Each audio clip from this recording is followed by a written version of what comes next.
Did you know that cereal comes from the word Ceres, the Roman goddess of agriculture and grain? Well, you may not know that there's a distant solar system world, Ceres. It was discovered 200 years ago, and it's had a sort of identity crisis. Used to be known as a planet, and then an asteroid, and now a dwarf planet.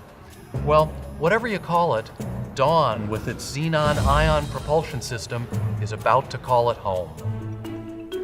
Dawn is truly an historic mission. It's the first mission to orbit a main belt asteroid, and it's the first mission to orbit two interplanetary bodies, two fossils from the very beginning of our solar system. And thus, it's telling us part of the story of our own beginnings. Dawn orbited Vesta and spent 14 months exploring that alien world. We saw a crater there 300 miles in diameter. And in the center of that crater, there's a mountain that's 2.5 times the height of Mount Everest. It's very young, it formed very hot, but we also found that there was water on Vesta, and that water had to come from somewhere else.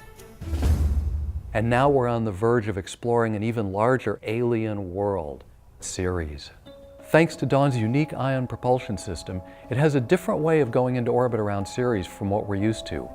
It will slowly creep up on Ceres and gently use its ion propulsion system to gracefully slip into orbit.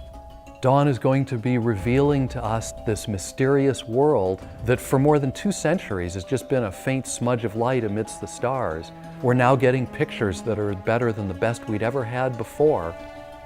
The bright spot that's been seen in the approach images is very interesting because it's in the same region where the Herschel Space Observatory detected water vapor emission from Ceres' surface. It's possible that objects like Ceres brought water to the Earth. It has a rocky core and an ice mantle, and in the past had an ocean like Europa and Enceladus. Dawn carries a suite of sophisticated instruments that will allow us to determine not only what Ceres looks like, but what it's made of and what its interior structure is.